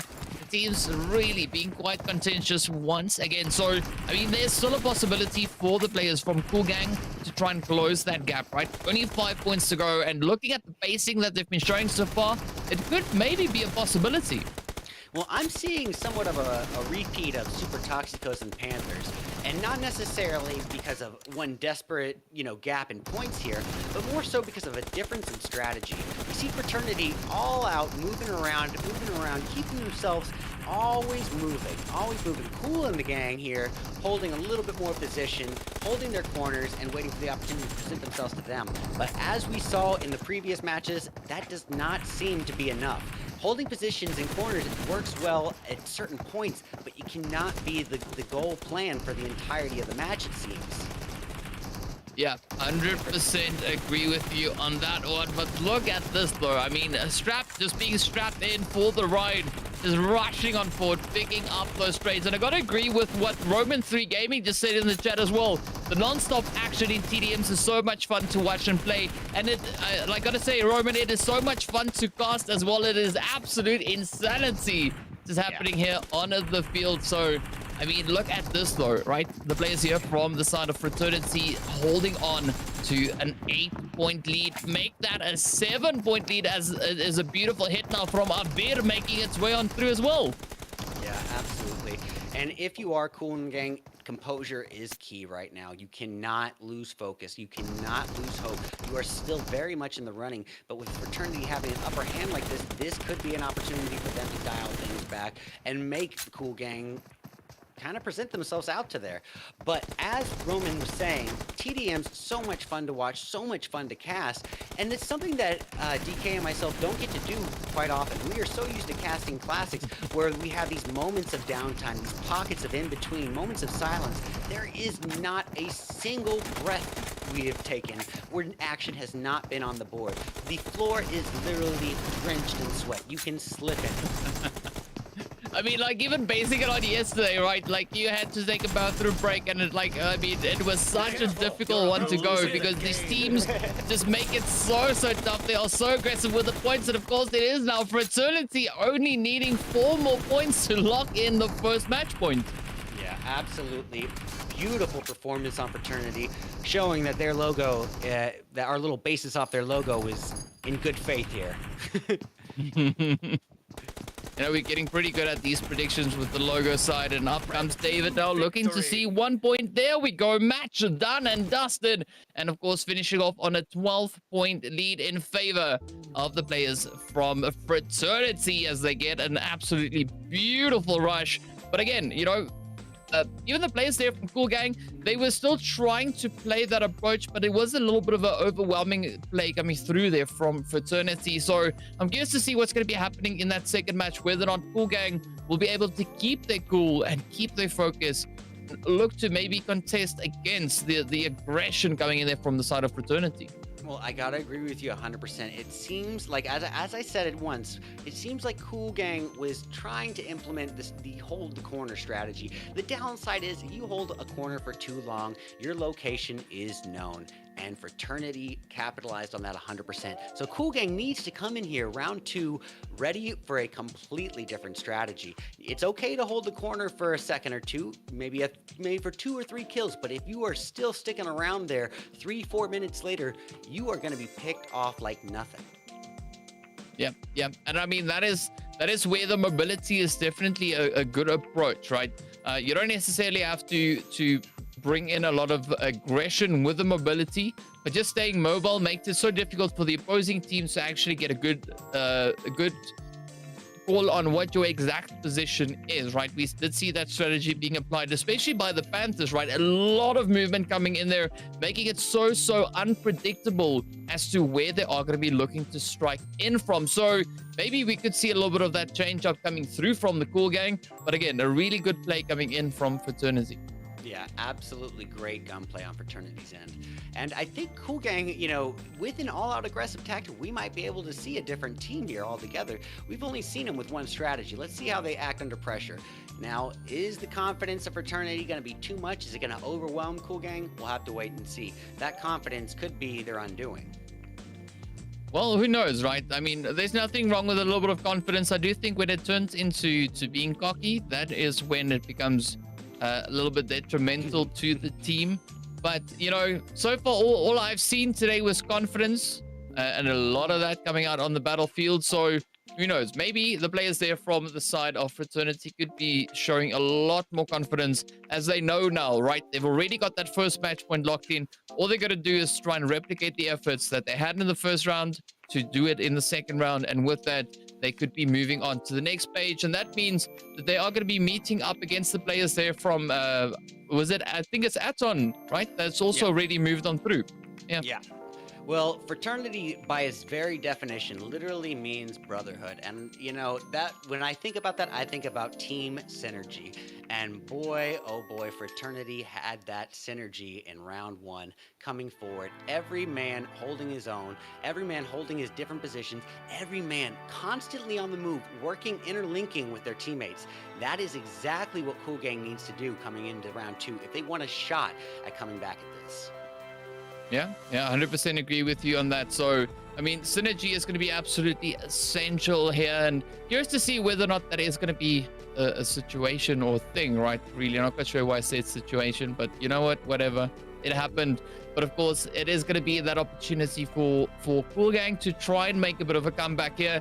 Whether or not that's going to be on the books, I don't know. But based on Fraternity's performance, but also based on what we've seen throughout the previous day of gameplay and all these different matchups, I'm expecting a little bit of a change to come through, especially from Fraternity. Now, how that is going to be impacting the players on the side there of Cool Gang, we don't know. We'll have to wait and see exactly what the result of that will be. But, you know, it could be an interesting change. Well, see, I know exactly why you're making that argument. I'm going to argue that fraternities did so well with this sort of lightning tactic that they're going to try to implement it again, because if it ain't broke, don't fix it. I think we're going to see a difference in strategy from Cool Gang, however, because what they were doing was just simply not working. It was not effective in this case. So Cool Gang needs to try to match fraternity's energy here. Well, that's the potential approach we could be seeing coming in, right? But we'll have to wait and see what they do as we step out onto the field. It is going to be both teams now getting themselves ready for a little bit of that action. As we can see, Alan not even wasting a second, getting straight down to business, trying to apply a little bit of pressure on towards that corner. As we can see both teams out on the field. Oh, there we go. The first 2 points getting picked up nearly instantly by Fraternity. Yeah, absolutely. And it does seem a little bit of a repetition here for Fraternity. They are, once again, all out on the aggressive. I am seeing a little bit more offensiveness from Cool Gang. It does look like they are, but they are still holding position here. And it is, once again, not proving to be very effective up against Fraternity. And I think this could be their undoing, as Fraternity already almost doubled their points. Oh, yep, there we go. It is doubled, and now it is going to be a lot of work left to do, but, I mean, it's not outside the realm of possibility. Cool Gang, only 3 points behind now, being able to rake in at least 1 point. Abir keeping a very steady position, as we can see there, but up comes Strap now, just rushing on forward, tries to get onto Abir, does succeed, picks up the point, and now pushing that lead out on towards 6. Boy, Gabar really carrying a lot of weight for his team with 4 of the team's 8 kills to his name. But this is not a solo event here. You have to rely on your team as well. And this is where synergy really comes into play, especially with a team like Fraternity. I'll say this right off the bat. Having never heard of them before, you can tell that they have practiced, that they have rehearsed, and they are ready and good to go. They know each other's gameplay, and they know how to cooperate and accentuate each other's skills. Yeah, it's pretty evident looking at the performance we see coming in from them. They just look so cool, calm, and collected, just rushing on forward. Again, almost doubling up the points once again, but it is going to be Mr. Kabar coming in with a quick response there. Mercy now looking to wrap around, sneaking up behind. Does spot out a potential position, not able to bounce on that, but up comes the rush once again. The heat is on, and with that now, the gap is reduced to only 6 points. Well, you know, Gabar, the Cool Gang's highest scoring member right now, he is, you know, leading the team in kills, but he is also doing so holding a steady position. And, well, he was holding a position that now his teammate has claimed. But Gabar going back, hiding behind the crate and waiting for someone to come around the corner, this is just not going to be enough to keep up with the high momentum that Fraternity is bringing to the table today. Yeah, and also looking at the players here from the side of Cool Gang, right? They've only finished up with 3 players, so that already puts them on a bit of a back foot. And now it is going to be that opportunity for the players here from Fraternity to just absolutely obliterate them. As we can see, the 12-point lead being locked on in. Only 14 points left for Fraternity. Make that 12 points to go. And they have this match point locked in as well. You know what I love about this, DK, is by the time we finish our sentence about how many points the team is winning by, it's already changed by the time we finish that sentence. You're always 100%. In the action here, always in the action. If we didn't have to breathe, we would be casting a little bit better. But sometimes we just have to inhale, and then we miss a brief moment. But goodness knows, the action here is so fast-paced, and it's so aggressive, and it's because of that respawn. You have a little bit more confidence to put yourself out there. You're not just going out with 1 kill and you're done. You're coming out here all-out aggressive, because even if they get you, you come out and adjust your gameplay for that. Now, Cool Gang really needs to figure something out and figure something out fast, because I say if they're not even able to put up half as many points as Fraternity, this is going to turn out to be an all-out beatdown. And it's what it's looking like right now. Yep, of course, now Fraternity only 3 points away, 2 points away. Now this is going to be the final rush, and this is where Cool Gang needs to keep it all cool and keep themselves out of harm's way. 1 point left for Fraternity to rake on in. Of course, up they come Strap, getting ready to bring in the fire. And with that, it is going to be the final point as Strap picks up that last elimination. And with that, secures the victory for Fraternity. So an absolutely beautiful rush coming in there from them. Again, this time around, our predictions based on logos working out quite beautifully here. But again, a really valiant effort being put in there by Cool Gang. Yeah, Cool Gang definitely trying to keep up with Fraternity, but again, the synergy, the coordination between a team like Fraternity was just a bit too much. Fraternity has practiced this time and time again, and it was evident. They did their homework, and they came ready to play. Cool Gang was just not quite able to stay up to par with that. Yeah, you know, it's pretty tough, and of course we've seen this. Once the momentum really starts going, it is so dang difficult to kind of stop that momentum build up. But now, speaking about momentum, right, we are going to be moving forward into our next matchup, which is going to be the players there from Dope Esports going toe-to-toe with the Zenith. So we're in for a pretty dope play here. No pun intended, as we do see only 2 more matchups to come, and I do think it's going to be a very exciting one. I mean, again, so Dope, I know, team that has also been participating on the competitive scene with regards to classics, and I also know the name there of Mazexes, who we're going to be seeing a little bit later on. But I'm looking forward to seeing what Zenith and the Brazilian Killers are going to be bringing out onto that field as well. You're absolutely right. And these are 2 of the matches that I have been looking forward to the most all day. And that's just because of Dope and Mazexes, 2 teams that I'm very well acquainted with. But you bring up an excellent point. All the pressure is on Zenith and Brazilian Killers.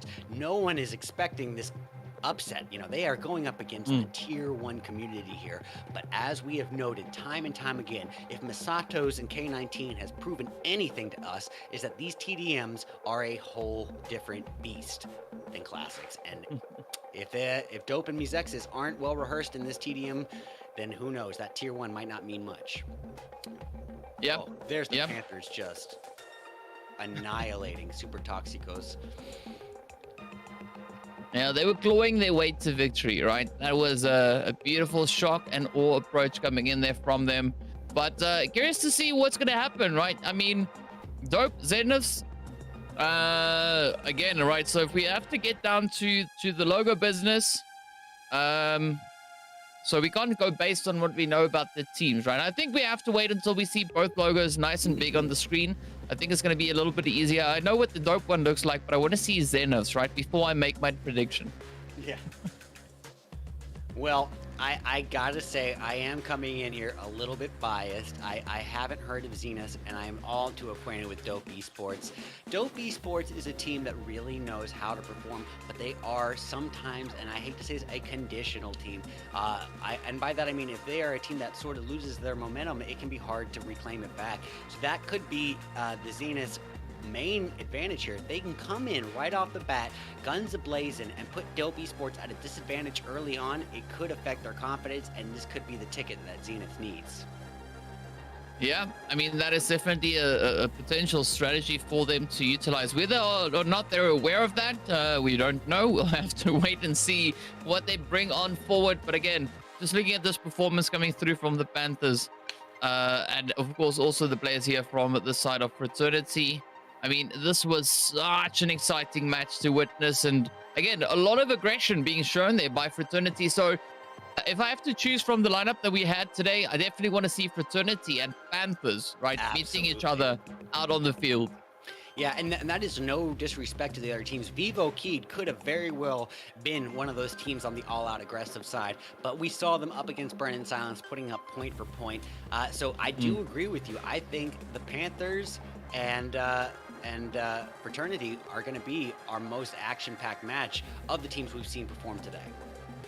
Yeah, I mean, definitely, like, you know, like Vivo, from what we saw in that match, they showed some great potential, but they are really going to be put to the test once they meet up with the Panthers, right? And that's just the situation. So I'm hoping that Vivo Keed is going to prepare themselves, right, with a lot of practice coming out on that field to get themselves sorted for what lays ahead, because, you know, Panthers, they are going to be quite a formidable force to go up against. So, you know, it's a little bit of a tough one. But speaking about formidable forces, curious to see what our final two matchups of the day are going to be bringing on forward, of course, as we know, right? It's going to be Dope Esports up against Zeniths, followed by Mazexis and Brazilian Killers. Yeah, difficult to make predictions at this point. As we've seen, right? Classics, there's nothing to base our predictions on. The teams just completely surprising us once they step out onto the arena. So I'm open for surprises, but of course we have to do our logo predictions. So once we get to see that, then the predictions will come through. Whether or not we're going to be accurate on those, who knows? But we have been building up a little bit of a reputation, right? We got the Fraternity one correct. I mean, Unity and Aton, we couldn't really do a prediction there because Aton had a bit of a default play there in their favor. So, you know, let's see whether we are able to replicate our own results here. Yeah. Now, I'm not too sure about, you know, Zenith's gameplay here, but I am curious what Dope is going to do, because I have known them to be fairly tactical and maybe not so much on the immediate aggressive side. So Dope is coming in here with the high horse attitude here. I'm curious to see if they're going to come in just all out offensive like we saw from the Panthers, because when you come in as a tier 1 team, you're coming in confident, right? I mean, you've got to be. So you're coming in here trying to prove a message. The Panthers absolutely sent a message to Super Toxicos. Let's see if Dope can do the same to Zenith. Well, I mean, if we're based on logos, Dope's one looks dope. I'm sorry. That's it. A non-biased prediction coming in, just based on the logos alone. I'm gonna go for Dope. Well, let's waste no time. We are getting right into the action here. Dope versus Zenith. Let's get it. All right, so we've got the valid or valid, right? Whichever, either of those names will be valid, whichever way I pronounce it. Coming in with a little bit of a peeky peek there up on the side. It is going to be Cuckoo also now, just looking for a bit of an approach. Oh, the first blood going right over on towards Casper, though. And it looks like Dope's reputation has preceded him. Zenith are holding this fairly reserved. And we just saw a nade being thrown, unfortunately, by Cuckoo. And that is going to be it for Zenith, as Dope is going to take an immediate win. Yeah, that's super unfortunate, you know, but rules are rules. But either way, right? Let's have fun. Let's have fun. Yeah, for it to be the second time it happened today. More nades. Yeah. You gotta read the rules, guys. And if you were watching the event, we already had one team, Burn in Silence, disqualified for using nades. So unfortunately for Zenith, they are not going to get a chance to prove themselves up against Dope aside from this one match. And this one match is already turning in to be a blowout as Dope just dominates the situation on the all-out aggressive side. Zenith trying to play a little bit more reserved and close to home, holding corners, but it's not proving effective, as we have seen time and time again throughout the entirety of this tournament. Yeah, I mean, that's one thing that we can say at least here with confidence is even though it's by default, Dope still looking pretty aggressive here, as we can see them now just making their way through this match with that snipe, getting sniped there with a bit of that M4 action, as we now see Casper on the roll looking to come on through. But with that, it is going to be AI tap also on the approach. Casper now trying to reach up that container, looking to see if they can pick up the points. And with that, we got Sadra also picking up a beautiful one on the opposite end. Menace and Casper now on the approach, looking to see if they can bring in some more of that dominance, nearly doubling up on the points once again.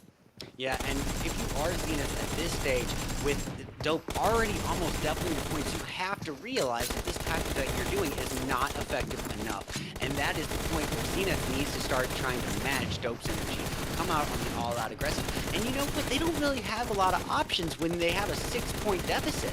They don't really have a lot of options, as Dope could just sit back, relax, and start holding the corners. But if they were to do that, this would be a slow match, because that seems to be Zenith's approach, and they are sticking to it. Yeah, I mean, the only time that we've seen something remotely resembling that was when we got really down to the wire, and it was a very tough position to play with two teams sitting with a match point each. But this time around, as you can see, Dope just dialing up the aggression regardless of what's happening. They are looking to prove themselves, and they want to be deserving of that match point. And so far, holding on to that 7-point lead, it is going to be a little bit of a spray coming in here from Leggy, trying to see they can potentially pick up that trade on towards Cuckoo and Snipe we see on the opposite end. But again, a quick reposition coming through, and that looks to be really healthy as we, you know, the teams that we see being quite mobile, they have a tendency to be quite successful, especially in the TDMs, yeah. Yeah, and the reason I think for that is not because the other team is necessarily holding position and holding corners, it's because they're holding position and holding corners for an elongated period of time. I'm talking for more than 40 seconds, your position is automatically known. People are coming in from the spawn, knowing where you're at, and that is proving super disadvantageous for Zenith. But let's give them credit where credit is due. Zenith are on the verge of a comeback here. If it weren't for that nade, this could have been a momentous match right here. Oh yes, 100% agree with you on that one. I mean, like, Zenith, they've been able to close that gap down to only 4 points. So now it is going to be another big hustle coming on in. It is going to be a quick trade, as the points say on for both teams. Now picking up the point with that Snipe getting taken down once again. It is now back up onto a 6-point lead. And it's going to be Valid or Valid, whichever one now looking to make a push. Back onto 5 points they go. Dope trying to get out of that spawn position. Casper now out in the open. Up comes Menace as well, but Valid trying to bring in the spray. Let's see whether or not they'll be able to succeed. The gap starting to close down to 3 points they go. Up comes the rush, and with that, it is going to be Zenas now picking up the point. Down they are, as it is a beautiful rush from Casper just to lock it in. You know, and here's something that I'm going to just go out and say it. I'm pretty sure that Dope knows about this no-nade policy, hence the fact that they have not thrown any. So I want to just go ahead and give credit to both teams. Even after the nades are thrown, both teams are giving this 100% effort. We are not seeing either team relaxing back because the outcome is already decided. Both teams giving it a full effort. Yeah, they want to do it the legitimate way, right? And a lot of respect going out to these teams for doing exactly that. As you can see, it is still a very sweaty match. But Menace does come through with a beautiful spray, but with that, a quick response on towards Casper. Up comes AI Tap, looking for a little bit of an opening. We do see that rush coming through. We got Sadra holding on the opposite end of the container. Spots a beautiful play on towards Valit there. Up comes the rush, the spray. Will they be able to get it off though? Oh! AI Tap lands a beautiful hit, but super low on that health bar, and of course, no surprise to see Sadra picking up that match, or that point there, and with that, a quick reply from Menace as well. Yeah, and you know, there are 2 members on Zenith's team who are putting up absolutely phenomenal performances. We see it right here. Valid with 10 kills, Sadra with 11. Amazing performances from those 2 players, but he was not ultimately enough, and Dope comes in and conquers. Yeah, Dope really bringing in a very dominating play right there. And of course, you know, not an insane lead that they were able to establish there, but still a really good finish.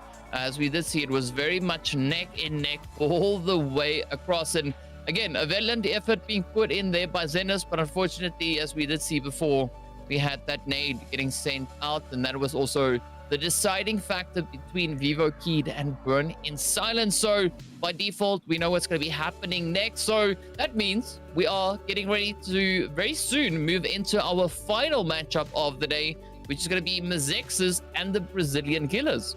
Yeah, absolutely. And this is one that I've been looking forward to for a while. I'm going to tell you right off the bat, if you're going off of logos alone, you're going to go with Mazexes. Their logo is sick, boy. I'm telling you. But you know what? The reason I'm excited is because Mazexes is a top-performing Tier 1 team in the Classic bracket. But I am so curious about how they perform in a high-intense, high-paced action match like TDM. Yeah, I mean, it's going to be quite exciting to see what they'll be bringing out on the battlefield. I mean, I can have a bit of a look at the logos here. I really have to squint to make them out. You know, I can see the names. You know, that's the obvious part. But I mean, I have seen the players there from Mazexes play before. And we did have a few shout-outs coming in from Mamau in the chat as well, rooting for the players there from Mazexes. But as we know, it's going to be Dope moving on to the next bracket. So, Mazexes and the Brazilian Killers getting ready to step out onto that arena. Yeah, I don't know what strategies really to expect from these teams coming through. I mean, we've seen an absolute plethora of strategies being applied by these teams. We did see the super aggressive rush and all approach. We did see the teams playing it really strategically and tactfully. Maybe we could be seeing a little bit of that tactful approach coming through. Well, if repetition has taught us anything today, it's that the Tier 1 teams seem to be coming in with a higher level of confidence. The Panthers coming in an absolute blowout. Dope coming in with a very high confidence as well. I'm expecting Mazexes to do something similar. You know, that means that the pressure really is, as it was for Zenith, is also riding on Brazilian Killers. They're the ones coming in as an underdog with something to prove. Yeah, definitely is going to be something to try and prove here, but already we do see a few shoutouts there for Mazexes coming into the chat as well. So it does seem like they're at least the fan favorites. So I mean, all is now left to be shown as to what they are going to be bringing out onto that battlefield. But I mean, it would be so satisfying seeing the players there from the Brazilian Killers stepping up and matching Mazexes point for point as they go out on that field. We've seen this be a possibility coming in from the matchups not only today as well as yesterday. So I'm curious to see what the kind of final product is going to be between these two teams. Yeah, you're absolutely right, and everyone likes to root for an underdog. We would all love to see some brilliant upset, but I am expecting for that to happen. Brazilian Killers are going to have to match the aggression that Mazexes is very likely going to come out here with. Now, if Mazexes decides to hold things back in a more reserved, you know, more holding corners, waiting for the opportunities to come around, that could be an opportunity for Brazilian Killers as well to hold it back and try to trade kill for kill. But to be matching Mazexes' aggression is going to be absolutely key coming off the bat. It all depends on how Mazexes goes about this. Yeah, it is definitely going to be dependent on that. But again, just a quick little bit of a replay as to what we had from a few of our previous teams. As you can see them now just going absolutely crazy out here on the battlefield. I mean, there's so many replays that we could watch. Currently, we do have the players from Fraternity looking to step it up. We had the Panthers just before that, and now some beautiful plays. Well, watching this replay, we saw Fraternity Strap going for a lot of drop shots, and it brings me to the fact that we haven't seen a whole lot of drop shots today, aside from Fraternity, and that really surprises me. This has been go ahead. No, just saying, like, I don't think there's a lot of opportunities for that really to happen. See that it's so fast-paced. I mean, it's almost like the animation of going down for the drop shot could take a little bit too long, and it's maybe a little bit better just to stay on your feet and just, you know, keep on swinging. Yeah, well, that is all boiling down to opinion and preference here, because I mean, I've seen it time and time again, the drop shot coming in for the clutch, even in Tier 1 events. I can see the drop shot being just as equally important as the running and punching for the footstep silence. Well, we'll have to wait and see how Brazilian Killers come out. And keep in mind, with Mizexis being a fairly well-known team, that absolutely has to add a little bit of intimidation to Brazilian Killers. They have to be feeling the pressure a little bit, even before a single kill is put on the board. So we are going to be watching them under a little bit of pressure right off the bat. Yeah, I mean, there's going to be a little bit of pressure, but I mean, if we look onto our previous PMPL teams' performances, right? We did have the Panthers with an absolute insane run, but you know, Mizexis, they also participated in the exact same one. The same, of course, can be said there for Dope. So a really strong representation coming through from those teams participating in, you know, in the really big events. But I mean, there's nothing wrong with a beautiful, you know, underdog story, as you've been talking about, coming through from the Brazilian Killers, right? Because from the information I can gather, you know, all hastily, it could be changing up. But then again, I want to point out what we had yesterday, right? Because K19 Esports is also one of those teams that play in the big competitive scene. But they were facing quite a tough challenge going toe-to-toe with Masato. So, you know, it could still swing either which way.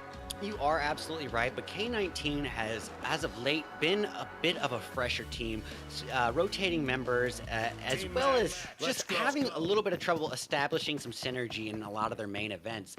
That's not to say that they don't belong in the Tier 1 community, because they absolutely do, but it's not as surprising of an upset to me that Masato's was able to take that kill, being as TDMs are such a different beast. But look, Zenus coming off right off the bat. Pardon me, why does it still say Zenus? Mizexis and Brazilian Killers coming in right off the bat, matching each other's energy, 1 for 1, kill for kill. Guys, please keep in mind that this is not Dope and Zenith. This is Mizexis and Brazilian Killers. Yeah, you know, we're just testing out the memory here, looking to see if everyone can recall that. But I mean, I've got some high hopes coming through here for Mizexis, because out of the teams that we, you know, the big competitive teams that we have participating here, Mizexis was the one that finished the strongest in the most recent PMPL. So who knows, right? Maybe they're going to continue to live up to the challenge there. That, of course, was the PMPL NA Spring Split. And so far, I mean, it is going to be the Brazilian Killers being super contentious here, not going to be letting too much of a gap being brought in against them.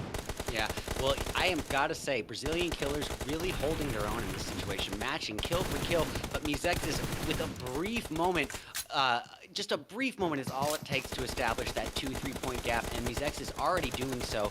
One thing I have known is that this team has stuck together for quite some time. Peralta, Yahir, all of them, they have amazing, phenomenal synergy with one another, and they know each other's playstyles. My question is if Brazilian Killers have that same synergy. I gotta say, right off the bat, Brazilian Killers were able to match that energy, but this is a marathon, not a sprint, and Mizexis is proving they are able to keep that pressure on full time. Brazilian Killers, that's still to be determined.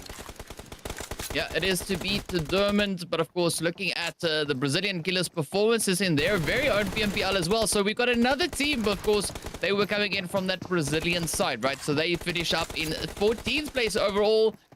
So let's see where they're going to be able to get up against. So they were also then competing against Loops. So, all right. This is an interesting one. I mean, so we know Brazilian Killers, they've been traded up against Loops over in the Brazilian PMPL itself. So thank you so much to the chat for just highlighting that for me. I mean, as I said, I'm trying to pull this information together at a snap of a finger. But either way, I mean, looking at the Brazilian Killers here, again, very contentious approach, right? Yeah, only that 4-point difference. And I mean, it's not an absolute runaway performance coming through from Mizexis.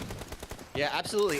Again, my apologies to the Brazilian Killers for not being quite as acquainted with them. And I will say this, now knowing what I know, it does seem like they are performing at a Tier 1 level. So the fact that they are a Tier 1 Brazilian team is not surprising to me at all. They are keeping up with Mizexis at least 2/3 of the kills, which is no easy feat. Mizexis is a phenomenal team. Brazilian Killers proving themselves to be a very formidable one as well. Yeah, really making it so tough for anyone to have an absolute runaway performance. But it is going to be the side of Mizexis slowly increasing that lead, as we can see them now pushing it out on towards 11 points. And again, now just the Brazilian Killers just evening it out, bring it back onto 10, keeping it on 10. Yeah. Oh, a little bit of a risky play, but look at this. Zex is making a strong push now to rake in those 40 points needed. Well, this is a great point for Mizexis to be at. 13 points ahead. All they really need to do is spread out and make sure that they are accounting for the kills on their team. Meaning that if one of them is knocked or taken out, that their teammate is there to retaliate on that kill, and this is an immediate win. As Mizexis is only 4 points away from taking the dub, I think this is a game, set, match. I mean, well, at least this is only the first match, right? The first round. It's not the decisive one. This is just to get them all warmed up and ready to roll for the next possible engagement. But with that, we still see a really strong effort being put in here by the Brazilian Killers. They are still able to trade off those points, but as we can see, Mizexis now only needing 1 more point. So the Brazilian Killers need to be super cautious here. But with that, it is going to be the end of the road, at least for this first round, right? So the first match point going straight over on towards Mizexis there. So it is going to be a pretty sweaty fight all the way across. Yeah. Well, you know, you bring up a amazing point earlier, DK, and that's that once a lead is established, a significant point lead is established, it is honestly a nightmare to try to overturn that momentum. And we saw that here with Brazilian Killers and Mizexis. Mizexis and Brazilian Killers at each other's throats, neck and neck, toe and toe for the first half of the game, trading point for point. But once Mizexis was able to catch Brazilian Killers with their guard down for a single moment, they were able to establish a 4-point gap, and they were just able to build on that slowly and slowly and slowly. At that point, it seemed a bit more of a downhill curve for the Brazilian Killers. Yeah, I mean, once that position is there, right, that's where the crowbars come out. They just get, you know, lodged in there, and they just get to work to try and, you know, just ensure that that gap kind of stays there. So a really strong approach coming in. But I'm super hopeful to see what the players from the Brazilian Killers are going to be bringing up into the second match. As we know, it is 2 high-tier teams going toe-to-toe with each other.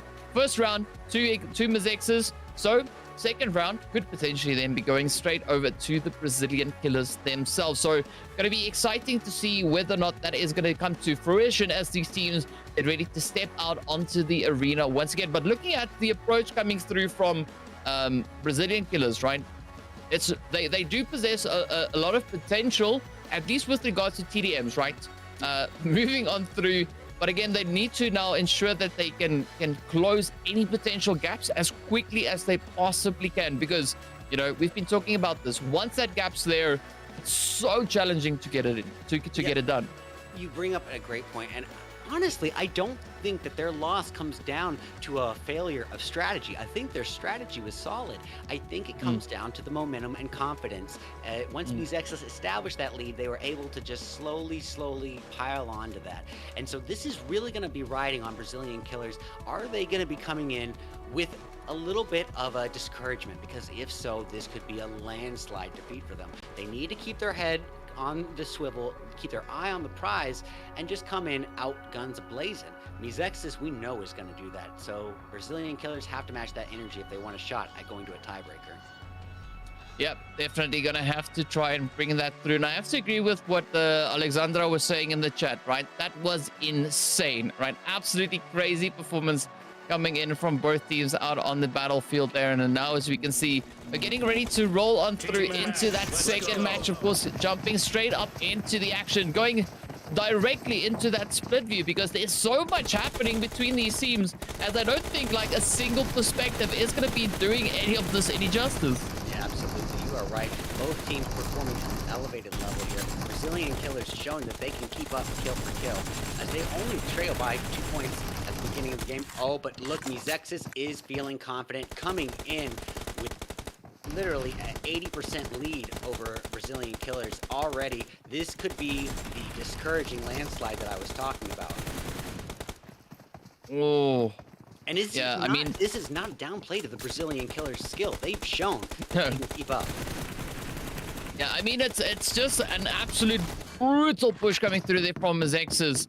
I mean, like, they've been able to rake in 13 points in less than a minute, right? We're not even at that minute marker. Make that 14 points, 15 poinds, 16 points in the first minute. Yeah, this is Mizexis in full form on the all-out aggressive, and why not? There is no reason to hold back at this point. You know, holding back, giving the opportunity to Brazilian killers, that's fine and all, it's fine and dandy, but Mizexis is out here to send a message.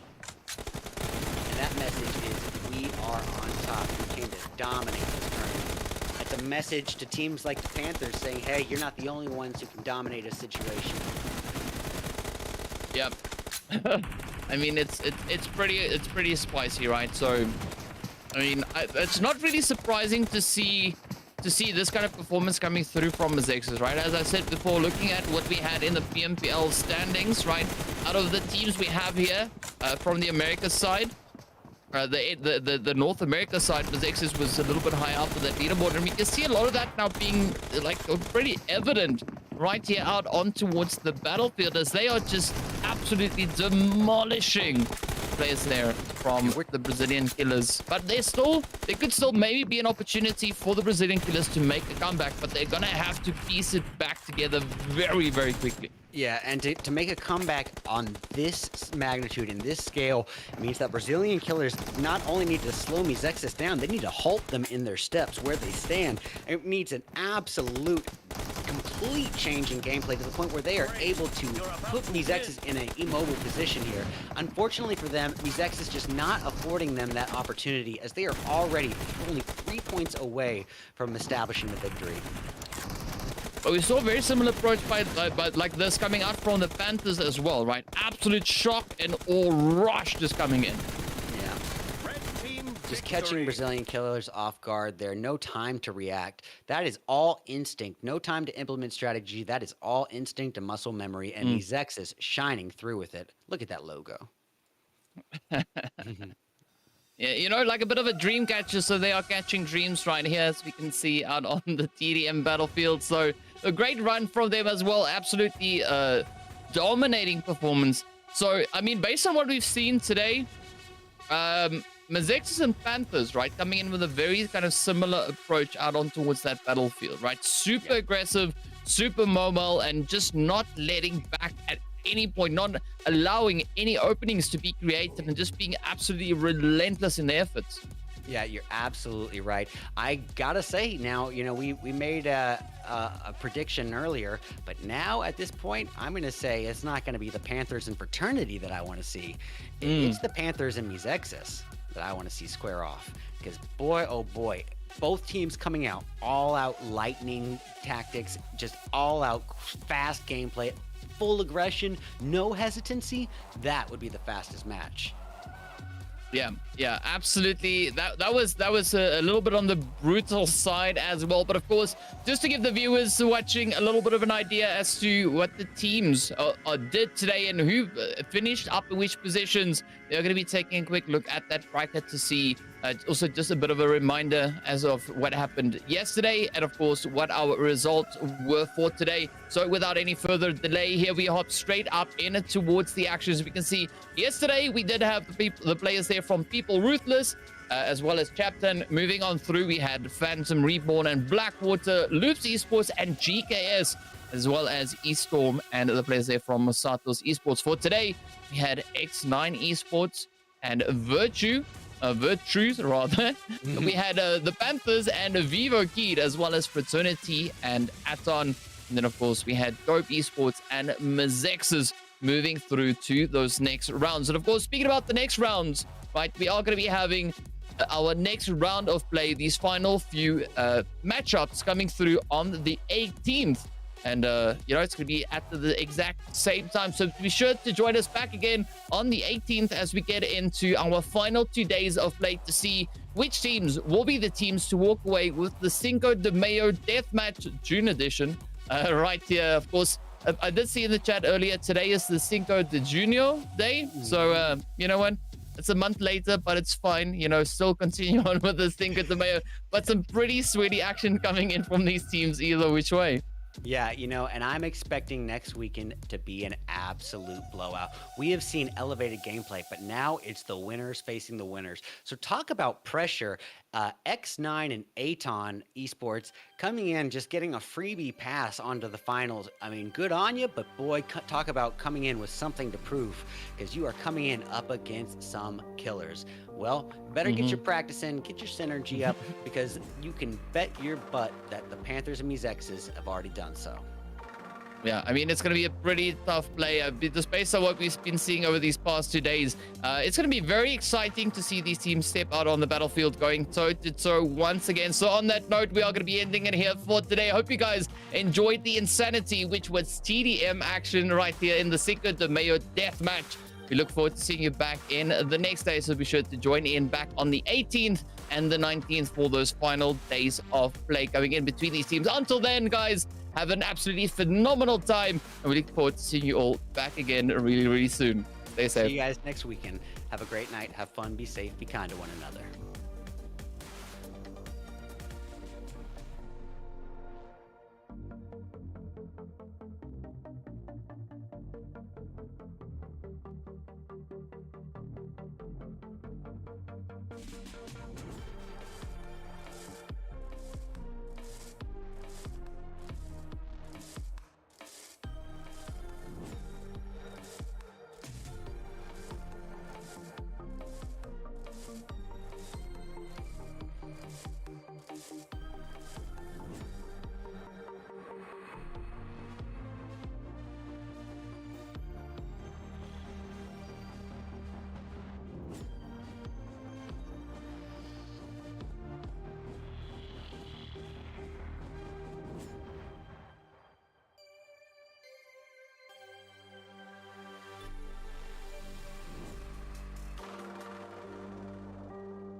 Thank you.